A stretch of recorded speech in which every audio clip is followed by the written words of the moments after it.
Isang mapagpalang araw naman po sa inyong lahat mga kapatid. Narito na naman po tayo muli sa ating programang The Bible Gospel Hour. At ngayon po ay nandito na po tayo sa pag-aaral natin sa Marcos chapter 8. Ako po pala si Pastor Joe Marquez Ponte at kasama ko ngayon Ako po si Brother Ted. at isang mapagpalang araw po ulit sa inyong lahat. Bago po ang lahat sa ating pagsisimula sa ating pag-aaral, gusto muna namin batiin ang ating mga kapatid na ating patuloy na sumusuporta, no? Lalo-lalo na po sa ating mga online ministry at sa ating mga kasamahan sa kasimbahanan at din po sa mga Facebook friends po natin, sa ating mga kaibigan, mga kamag-anak. Magandang araw po sa inyo lahat.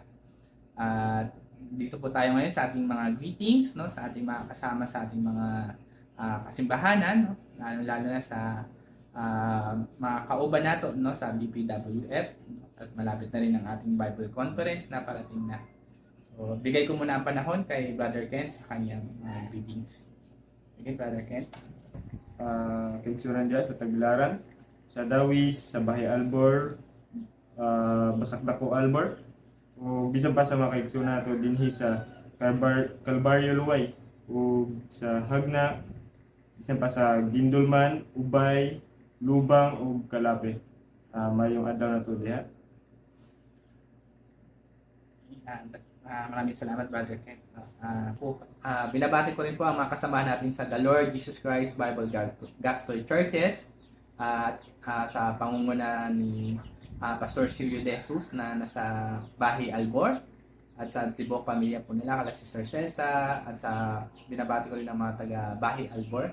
Ganun din po ay Pastor Christian De Jesus na sa Tagbilaran at sa kanyang pamilya, kala Sister Pray. Magandang umaga po sa inyong lahat yan. Ganun din po kay Pastor G. Barclay rin sa Dawis at kay Dr. Katuran at ni Sister Lenny. Magandang umaga po sa inyong lahat. Ganun din po, di ko makakalimutan kay Pastor Samar dyan sa Basakdak po. At ganun din po sa mga kaigsunan po natin sa Luway, no, sa Calvario. At dito naman tayo sa Hagna, no? Magandang umaga din po sa inyong lahat dyan. Kala Pastor Banjon Makalam, kala Pastor Texon, no? Magandang umaga po sa inyong lahat dyan. At sa Gindulman naman, kala Pastor Benji, sa pamilya rin po nila dyan. Magandang umaga din po. At dito rin no, sa Ubay, no? Napakalayong lugar, no? Magandang umaga po sa inyo dyan. Kala Pastor Undo, nila Pastor Sherwin. Din po sa inyong sa ating mga kapatid dyan, sa inyong mga pamilya. Magandang umaga po sa inyo. Ganun din po sa Buena Vista, no? Napakalayong lugar. Kala Pastor Gideon, nila Pastor Romeo, magandang umaga po sa inyo lahat dyan. At ganun din po sa makaigsunan po natin sa Kalape. Magandang umaga po at isang mabungahon na linggo po sa inyong lahat na magbunga ang ating pag-aaral, no, sa mga salita natin, Panginoon. Ngayon, dumako na tayo ngayon sa ating pag-aaral at basahin muna namin ang buong chapter 8 at kayo ay hinihikayat ko rin na buksan niyo ang kanya-kanya ninyong mga Biblia sa Book of Mark chapter 8. Ating basahin ang verse 1 hanggang matapos natin ang isama na rin natin yung sa chapter 9 hanggang chapter 9 verse 1, no? Karugtong din kasi po siya. Then bago din pala ang lahat, no, papasalamat po kami sa patuloy niyo na suporta sa ating programa. Ngayon po aking babasahin ang chapter 1 hanggang chapter I think dito na lang ako hanggang chapter 20, verse 21, no? At si Brother Kent naman nasa 22 hanggang matapos natin. Okay? Mark chapter 8 verse 1. Pinamagatan itong ang pagpapakain sa 4,000. Makaraan ng ilang araw, muling nagkatipon ang napakaraming tao. Naubos na nila ang kanilang pagkain, kaya tinawag ni Jesus ang kanyang mga alagad at sinabi sa kanila, "Nahahabag ako sa mga taong ito, sapagkat 3 araw na ngayong kasama ko sila at wala na silang makain. Kung pauwiin ko ng gutom, mahihilo sila sa daan. Galing pa naman sa malayo ang ilan sa kanila. Saan po tayo kukuha ng tinapay dito sa ilang para magkasya sa ganitong karaming tao? Tugon ng mga alagad. Ilan ang tinapay ninyo riyan? Tanong ni Jesus. 7 po. Sagot nila. Ang mga tao ay pinaupo ni Jesus sa lupa. Kinuha niya ang 7 tinapay at nagpasalamat sa Diyos. Pinagpira-piraso niya ang mga iyon at ibinigay sa mga alagad upang ipamahagi sa mga tao. Gayon nga ang ginawa ng mga alagad. Mayroon din silang ilang maliliit na isda. Muli siyang nagpasalamat sa Diyos at iniutos niyang ibigay din iyon sa mga tao. Kumain ang lahat at nabusog. At nang tipunin nila ang mga pira-pirasong tinapay na lumabis, nakapuno sila ng 7 bakol na malalaki. At may 4,000 ang kumain. Pinayaon ni Jesus ang mga tao. Saka siya sumakay sa bangka kasama ng kanyang mga alagad at nagtungo sa lupain ng Dalmanuta. Sa verse 11 naman at pinamagatan naman itong humingi ng tanda ang mga Pariseo.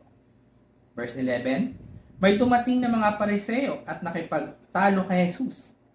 Ibig nilang masilo siya, kaya hiningi nila ng magpakita sa Jesus ng isang tanda mula sa langit.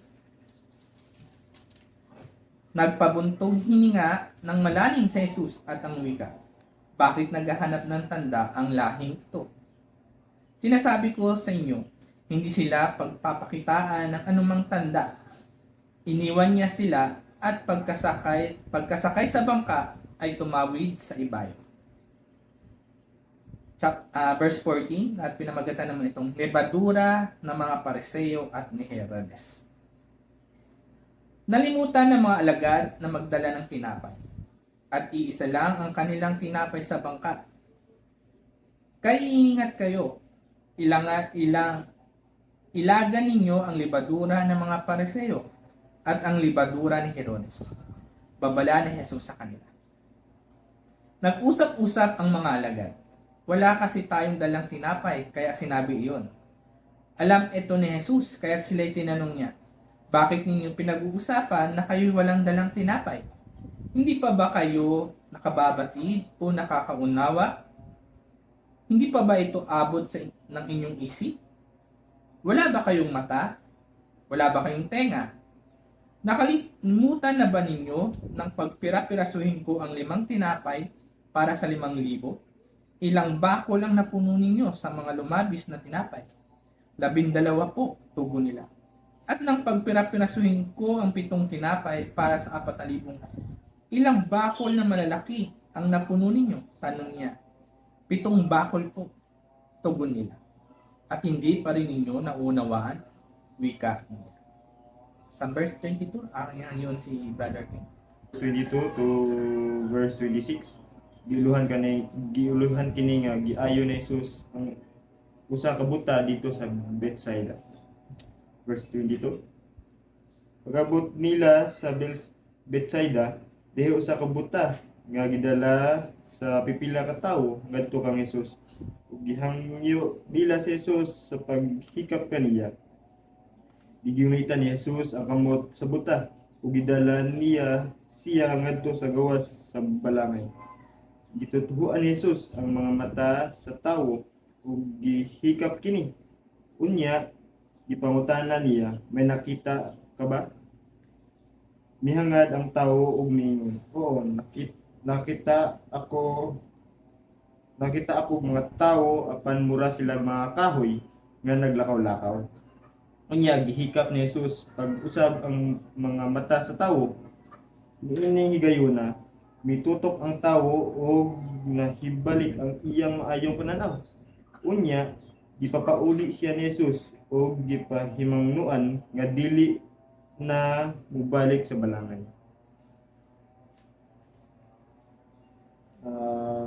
At sa verse 27 and to verse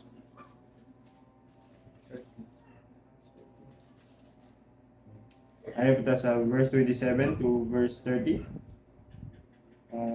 panguluhan kini nga ang pahayag ni Pedro mahitungod kang Hesus. Verse 27. Unya si Jesus ug ang iyang mga tinun-an miadto sa mga balangay sa Cesarea Pilipo. Samtang naglakaw sila iyang gipangutana ang iyang mga tinun-an. Kinsa man kuno ako sumala sa mga tawo. Mitubag sila. Ang uban miingon nga ikaw mao si Juan nga magbubunyag. Ang uban usab miingon nga ikaw mao si Elias ug miingon pagayod ang uban nga ikaw usa sa mga propeta. Apan kamo unsa may inyong ikasulti? Kinsa man ako? Mungutana si Jesus kanila. Ug mitubag si Pedro, ikaw mao ang Mesiyas. Unya gidid-an sila ni Jesus sa pagpanugilon kang bisan kinsa mahitungod kaniya. Okay, ayabta sa verse 31 to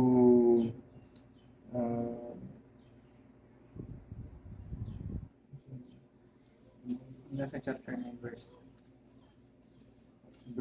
chapter 9 verse 1. Uh, Ayabta sa verse 31 to chapter 9 verse 1. Verse 31, gipamuluhan kini nga gipasidaan ni Jesus ang iyang mga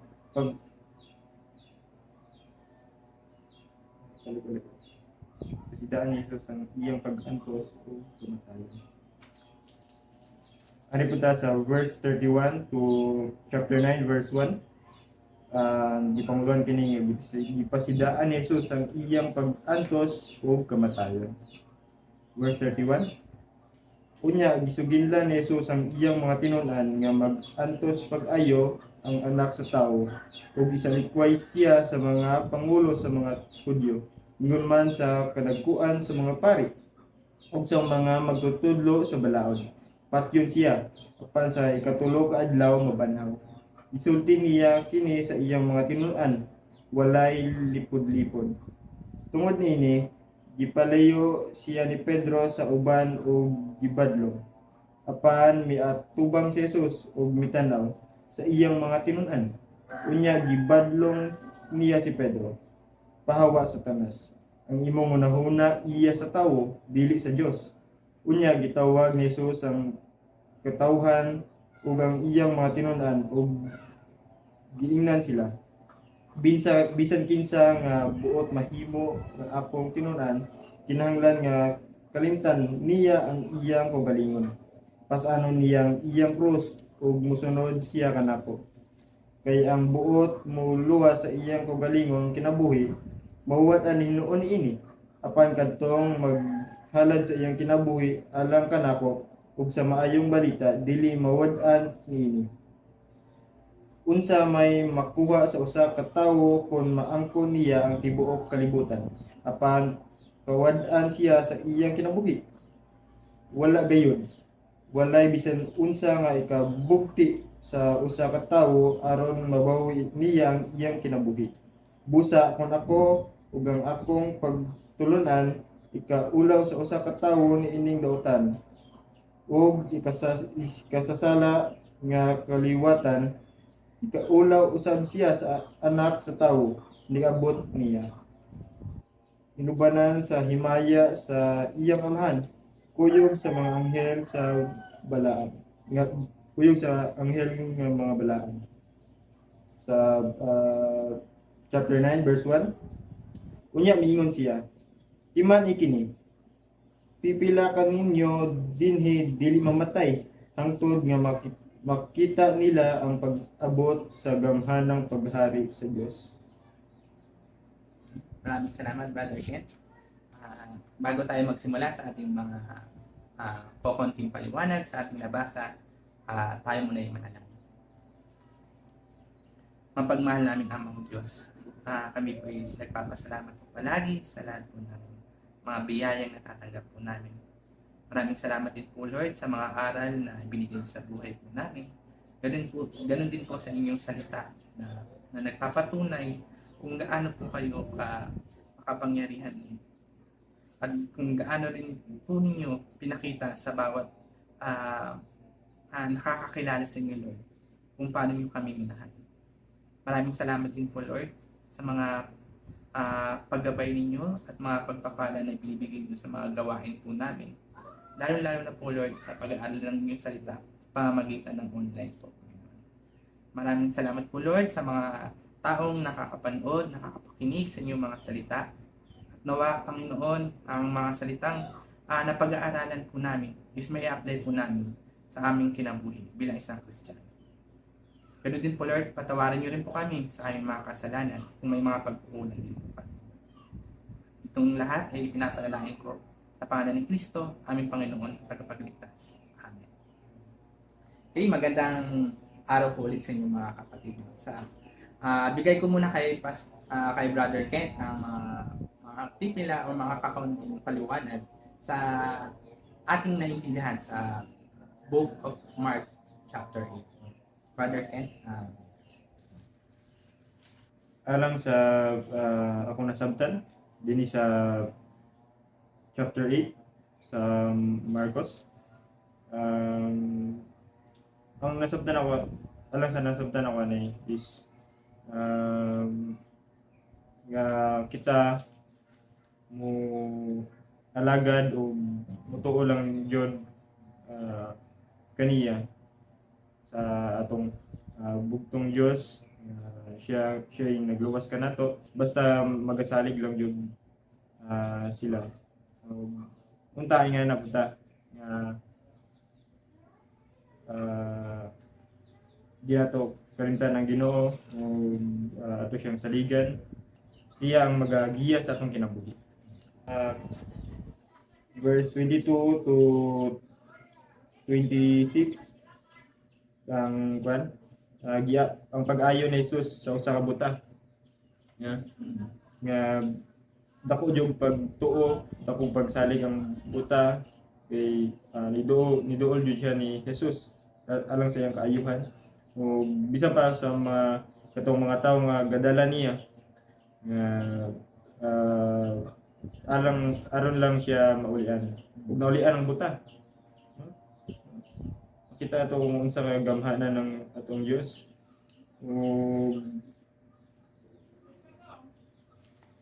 Verse 36 ay atong pag-usang pagbalik.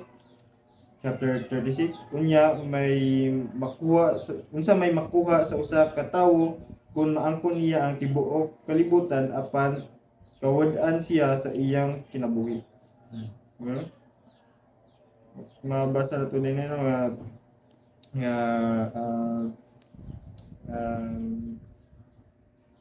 kawang lang ang tanan kung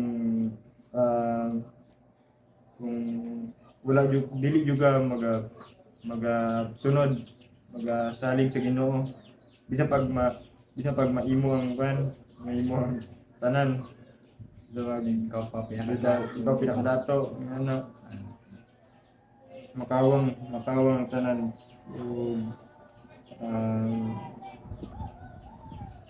ako na yatag ni Pastor Jomar. Maraming salamat, Brother Kent, no? Mga kapatid, no? Talagang dito sa chapter 8 ng Mark, makikita talaga natin ang aral kung paano ipinakita ni Jesus sa kanyang mga alagad, kung paano niya pinakita sa mga taong sumunod sa kanya, at kung paano niya pinakita sa mga tao ring hindi naniniwala sa kanya, no? At kung dito nakita natin kung paano niya talaga ipinakilala ang kanyang sarili.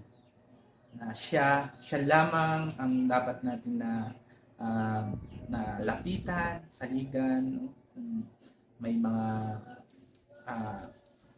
kung dumating man ang mga problema, no?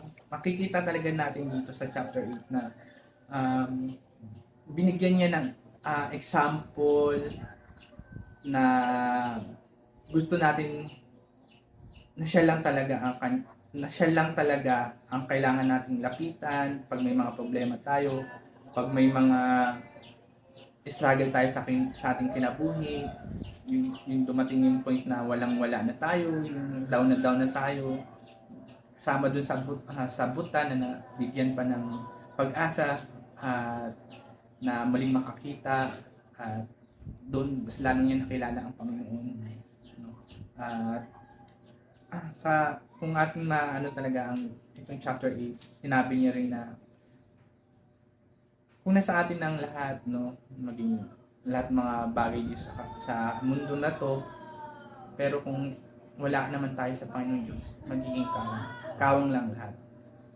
Gaya rin na sinabi ni Solomon, no, na sa kanya na lahat, no, si Haring Solomon, siya na yung pinakamayaman dati, pero napagtanto niya sa sarili niya na nasa akin na lahat, pero hindi pa yun yung pinaka the best na niya, na experience niya, na nakamta niya, kundi ang presensya ng Panginoong Diyos, no? Ang yun ang pinakamalaga para sa kanya. Ay kawang lang daw lahat. Kawang lahat nandito sa kalibutan kung wala kang Panginoon. Okay, simulan ko ang mga puntos, no, sa chapter 8 no, sa verse 1 hanggang verse 10 makikita natin yung kapangyarihan ng ating Panginoong Diyos na yung pinakain niya yung 4,000 pero na kaya niyang gawin, no, ng ating Panginoon Diyos. At talagang kung sa kanya lang talaga tayo aasa, no, mga kapatid, hindi lang din sa pagkain din, no? So kung ano pa yung mga kayangan pa natin, talagang kayang ibigay sa atin ng Panginoon Diyos. At sa verse 11 hanggang sa 13, no, makikita naman natin dito yung humingi ng mga tanda ang mga Pariseo. Sabi dito sa verse 11, may dumating na mga Pariseo at nakipagtalo kay Jesus. Ibig nilang masilo siya. Kaya hiningi nila na magpakita sa Jesus ng isang tanda mula sa langit. Napaganyan pa siya. Ito mga Pariseo pa na ito yung mga nag-aaral pa na aking mga salita. Ba't hindi nila nalalaman, no? Sabi napaganyan pa si Jesus, napabuntong hininga ng malalim sa Jesus at ang wika, bakit naghahanap ng tanda ang lahing ito? Sinasabi ko sa inyo, hindi sila pagpapakitaan ng anumang tanda. So, ginawa ni Jesus, iniwan niya sila at pagkasakay sa bangka ay tumawid sa ibayo. At sa verse 14 hanggang 21, makikita natin dito yung sinasabi natin na kung babalikan natin sa verse 1 hanggang verse 10, na pinakita na nga ni Jesus yung kapangyarihan niya na pinakain niya yung maraming tao, no? Tapos yung mga alagad niya kasi dito, no, ang nadala lang nilang tinapay isa lang. Kaya, tapos, no, makikita natin na kaiingat kayo. Ilagan niyo, kaya naparemind siya sa kanyang mga alagad na ilagan ninyo ang libadura ng mga Pariseo at ang libadura ni Herodes. Babala ni Jesus sa kanila. Nag-usap-usap ang mga alagad, wala kasi tayong dalang tinapay, kaya niya sinabi yun. So, yun nga, nalimutan ng mga alagad na magdala ng tinapay at iisa lang ang kanilang tinapay sa bangka. Kaya, ang sinabi ni Jesus sa kanila, alam ni Jesus ito, kaya sila'y tinanong niya, bakit ninyo pinag-uusapan na kayo'y walang dalang tinapay? Kumbaga, iisipin natin yung panahon na nangyayari to, nagwo-worry yung mga alagad. Kasi ba't isang tinapay lang yung dala natin? Kaya hindi kaya sila ni Jesus. Bakit pa kayo nag-aalala? Hindi nyo pa ba nakita yung ginawa ko dun sa 5 tinapay na pinarami niya at napakain niya ng maraming tao? Ano pa kaya ngayon na sila lang, no? Wala ba kayong mata, no? Sinabihan patuloy sila ni Jesus, no? Wala ba kayong tenga? Nakalimutan na ba ninyo nang pagpirapirasahin ko ang 5 tinapay para sa 5,000? Ilang bakol ang napuno ninyo sa mga lumabis na tinapay? In-explain pa nga nila dito na ang daming nasobra yung time na yun. At tinanong pa sila, at hindi niyo pa rin ba nauunawaan? Sabi ni Jesus. Sama natin mga Kristiyano, mga kaigsunan. Alam na natin yung mga salita, kung napag-aaralan natin yung mga salita ng Panginoon, pero minsan hindi natin na-apply sa kinabuhi natin. Alam na natin bawal to, pero nagagawa pa rin natin. So, ganun katigas talaga ang ulo ng mga tao. Pero talagang kanunay tayo at lagi tayong pinapaalahanan ng ating Panginoon Diyos na Kristiyano ka na. Dapat may bigat na may bigat ka ng mararamdaman kung nagkakamali ka. Kasi Kristiyano ka na, natanggap mo na yung Holy Spirit sa iyong kinabuhi. Kung magkasala ka, parang bugat na sa imong kalooban or mabigat na mabigat na sa sarili mo na gawin mo itong bagay na to kasi hindi na to kagustuhan ng Panginoon, hindi na ito yung gusto ng Panginoon. Kaya dapat mga kaisunan, mga kapatid, na ganun talaga dapat ang maging treat sa sarili natin. Pag nakakagawa tayo ng kasalanan, dapat masabi natin, hindi na dapat, mali na pala yun. No? Meron na tayong ma-convict na tayo sa mga ginagawa natin na hindi maganda at hindi uyon sa ating Panginoon Diyos. Sa next verse naman, makikita natin yung mga tao dito na talagang naniniwala na kay Jesus, na narinig na kay Jesus, no? Dahil nakita dito na sa verse 22, yung pagpapagaling ni Jesus. No? Sa book of Mark, no? Talagang dito makikita natin yung kapangyarihan natin Panginoon na mga milagro na nahimo ng ating Panginoong Diyos. Pinakita niya yung mga kapangyarihan na bilang isang anak ng Diyos na magawa yung mga ganung bagay. So, dun sa 22 no, hanggang 26 na dito natin makikita yung pagpapagaling niya sa bulag. At sinabihan niya rin naman dito na yung nanumbalik na yung paningin ng bulag, no, sinabihan niya na umuwi ka na at huwag ka nang dumaan sa bayan. Parang sinabihan niya lang na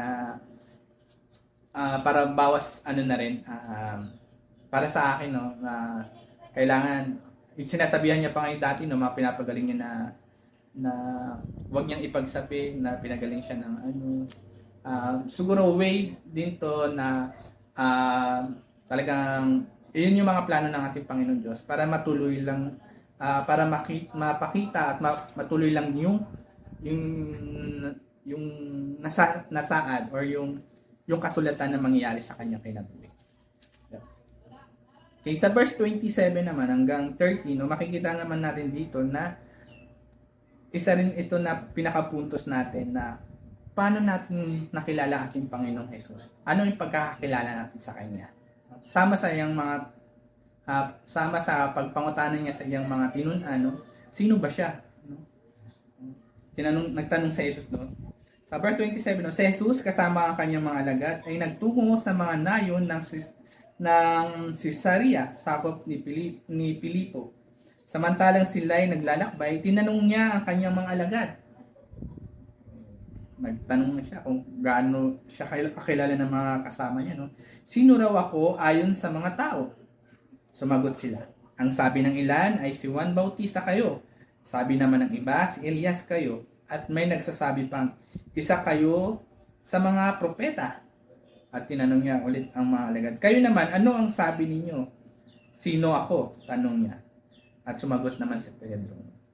Makikita na sa kinaiyan ni Pedro sa kinabuhi ni Pedro, no, na talagang kung sa mga alagad siya yung parang si Peter yung matapang, strong na personality niya dito na makikita natin. Una agad si Pedro, sabi ni Pedro, kayo ang Kristo, no? Tugon ni Pedro. Huwag ninyong sasabihin kanino man kung sino ako, mahigpit na utos niya sa kanila. So, makita rin natin yung plano ni Jesus Christ, no, na kung isipin natin kung itong verse na to, huwag mong pagsabihin na si Jesus Christ is Kristo, parang pinost niya na, no? Pero ito lang naman yung time na sinabi lang niya lang na para ang plano ng Panginoon Diyos is walang masyadong maging sagabal sa mga magiging plano ng Diyos Ama sa kanya kinabuhi dun sa pagpapako sa kanya sa krus, no? Siguro kasi kung ipagsasabi kung ilalathala nila to sa time na to na si Jesus is Kristo, baka mababagan pa yung plan ng Panginoon Diyos natin. Pero talagang pinapakita rin dito, no, na may plano talaga ang ating Panginoon Diyos na talagang matutupad. Then sa 31, no, mula noon, ipinaalam na ni Jesus sa kanyang mga alagad na ang anak ng tao ay dapat, kaya nga dito, no, pinakita rin dito yung magiging mangyayari dun sa kanyang kamatayan ni Jesus. Kaya hindi natin dapat gawing yung verse lang na ito na huwag ninyong sasabihin kanino man. Hindi ganun ang gustong ipasabot sa atin ng Panginoon Diyos. Kundi sa kanila lang, sa kanyang mga alagad, na yung time na yun, na hindi niya pwede ipagsabi. At sa 31, kaya nga dito, pinapahayag na ni Jesus ang kanyang kamatayan. Na darating ang time na siya itatakwil ng matatanda ng bayan, ng mga punong saserdote at ng mga eskriba at ipapapatay. So alam natin mga kapatid na nangyari talaga to. At ngunit sa ikatlong araw muli siyang mabubuhay. Talagang naisulat talaga na hindi pa nangyayari yung execution ng pagpapako sa kanya sa krus, sa kanyang kamatayan, na ilathala niya na kagad sa kanyang mga alagad na mangyayari ang mga bagay na iyon. At sa 32, maliwanag na sinabi niya ito sa kanila. Talagang pinuint pa talaga dito sa verse 32 na maliwanag na sinabi ni Jesus sa kanyang mga alagad. Kaya niyaya siya ni Pedro sa isang tabi at sinimulang pagsabihan.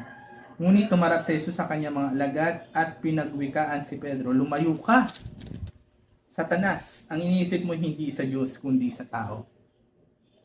Talagang yung pangyayari na to, kailangan talaga na mahitabo sa kinabuhi ni Jesus. Kaya wala talaga makababag sa plano ng ating Panginoon Diyos. At talagang pinakita rin dito, no, sa tatalo na ako sa verse 36, no, sinabi dito na ano ang mapapala ng isang tao kung maangkon niya ang tanan, no, o nakamit niya na ang lahat dito sa kalibutan, dito sa mundong ibabaw, pero kung wala, kung mamamatay lang naman din siya. Sinabi dito, no, sa 36, ano nga ang mapapala ng isang tao, makamtan man niya ang buong daigdig, kung ang katumbas naman ito ang kanyang buhay. So, talagang sinasabi dito na ang buhay, after nating kamatayan, meron pang darating sa buhay natin, mga kapatid. Kundi yung makasama natin ang ating Panginoong Jesucristo. Sinasabi nga natin sa susunod, sa habang buhay na binigay niya sa atin, lalo na sa mga nagtitiwala at mga nananalig sa ating Panginoong Diyos, na naililigtas niya tayo mula sa kamatayan. Talagang sinabi pa dito, ano ang maibabayad ng tao para mabalik sa kanya ang kanyang buhay? Wala talaga. Kahit siguro, kahit sabi mo, ilang bilyon pa yung pera mo, hindi mo na talaga kaya may balik yung buhay. No? Once nakunin na ng ating Panginoon Diyos yan. Kapag ang sino man ay nahiyang kumilala sa akin at sa aking mga salita sa harapan ng lahing ito na makasalanan at hindi tapat sa Diyos, ikakaya rin siya ng anak ng tao. Pagparito niya na taglay ang dakilang kapangyarihan ng kanyang ama at kasama ang mga banal na anghel. Sama na rin sa ating pag-aaral ngayon at kanunay palagi tayong nire-remind na darating ang ating Panginoong Diyos Jesucristo sa Kanya. At sa Kanyang pagbabalik, no, na kitang mga nagtitiwala at nananalig sa ating Panginoong Diyos, ay makasama natin siya. Yun ang maganda doon, mga kapatid. No? So, kaya pinaparamind din tayo na kahit hindi nyo naman makamit lahat ng nandito sa kalibutan, pero kung meron tayong Diyos, buhay natin, kasama natin, siguradong mas labaw pa sa hinahangad natin. Lalo na ang buhay na walang hanggan, mga kapatid. Bali dito na nagtatapos ang ating pag-aaral, mga kapatid. No? Dito makikita talaga natin na kung nasa Panginoong Diyos na tayo, no? Nandun na yung tunay na hinahangad ng isang tao. Wala nang iba kundi makasama natin ang ating Panginoon Diyos. Maraming salamat, mga kapatid. Ako po muli si Pastor John Marquez Ponte. Ako po si Berican. And God bless you all.